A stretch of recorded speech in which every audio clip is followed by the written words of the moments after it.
Am I ready for the soul-stirring sound of Origem? Well, let's find out on this super review of the HS-1 Bluetooth headset. A while back I did a review of a pair of Bluetooth headphones by a company called Otium, and they were super cheap. And they were like, around $20 for a pair of Bluetooth headphones. And to be honest, they didn't sound great. For the money, they were pretty good. They're pretty decent, but just objectively, they weren't great headphones.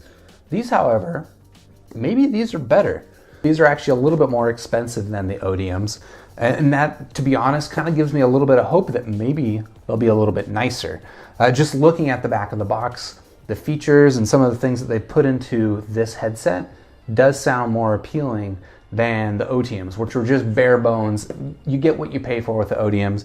These a little bit more. We're gonna find out, do you get a little bit more for what you pay if you go for the Origem HS-1? Let's check it out. So here we've got the box. Take a look around the back just to kind of go through some of those features that I told you about. That, this is a little bit more expensive than some of those other cheap headphones that you can get on Amazon, and it does have some features on it that are actually pretty nice sounding. Obviously it's wireless, that's not a feature. 10 hours of playtime though, that's pretty good for this kind of headphone, this style of earbud. 10 hours of playtime on a single charge, that's not bad. As you expect, it's got different wingtips for different fit. That's not too surprising. This is actually interesting right here, is that they claim that they've got IP67 waterproofing. And now what is IP67? What's worth knowing is that one, IP67 is the same waterproofing that you get on the iPhone 8. So that sounds good, right? And what that essentially means is that you can submerge these underwater for up to a meter, I believe it is. You probably shouldn't do that with any pair of headphones, but if you are looking for a pair of headphones for like a workout and you're worried about sweat, IP67 waterproofing should be everything you need. This is another feature here that I actually thought was pretty exciting about this headset, is that it supports quick charge. So 10 hours of playtime on a full charge, that's pretty cool. The quick charge, so what makes this really cool is that with a 5-minute charge, according to what they claim, you can get 3 hours of playtime.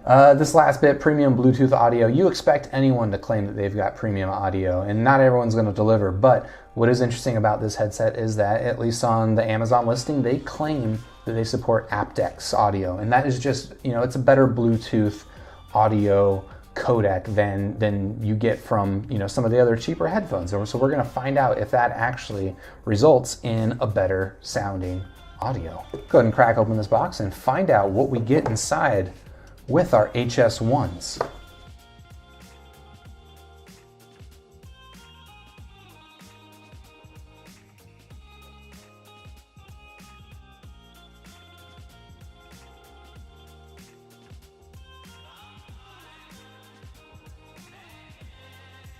So what do you get for your $36 for a pair of Origem HS-1 headphones? Quite a bit, it turns out.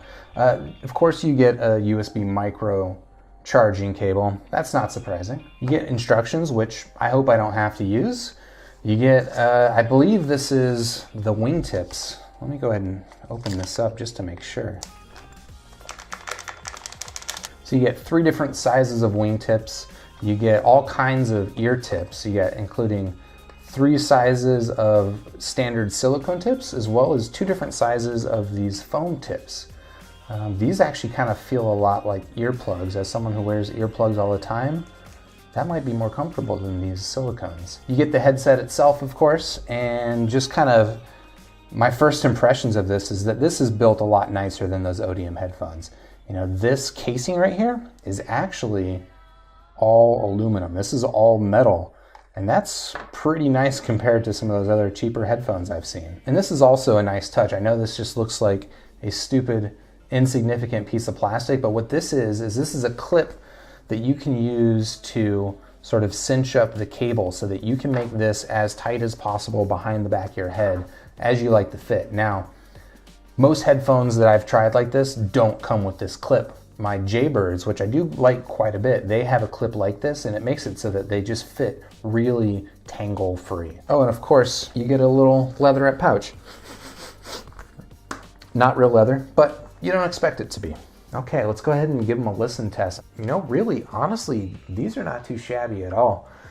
The sound quality is not perfect. They're not tuned quite as well as something like my Jaybirds, but they cost a lot less than my Jaybirds, and frankly, they sound a lot better than the Odiums that I listened to a while back.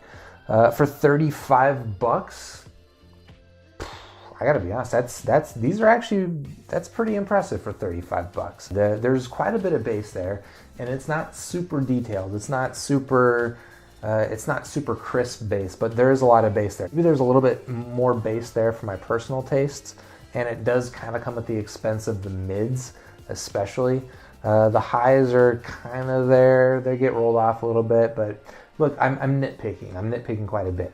Frankly, these sound surprisingly crisp for 35 bucks. I did a little bit of comparison also with my Jaybirds, and the Jaybirds do sound better, but they don't sound like a ton better. I don't know if they sound 3 times better. One also nice point is that these, in my ears, I think they're actually more comfortable than the Jaybirds. You know, there's a couple of details in these that let them down a little bit. Like, I think the magnets in these, as you can see, the magnets are not especially strong. If you're banking on these magnets, saving these from falling off around your neck, you might be let down. That said, they do actually sell a version of these without the magnets that's a couple bucks cheaper. I'd probably recommend going with that version. Another issue, and this is probably the most obnoxious thing, is that anytime you change volume, these things make a beep sound, and they make a boop, boop. And frankly, I don't need that when I'm changing the volume. If I had to give them a review, I'd give them a solid 3 stars out of 5. You know, they're not fantastic, but you don't maybe expect fantastic. I think for 35 bucks, the price that these cost right now, they do a pretty good job. I would say surprisingly good job. And I'd say they're worth picking up if you are looking for a pair of Bluetooth headphones and you don't want to break the bank. If you like this video, hit the like button, subscribe to the channel, and I'll see you on the next super review.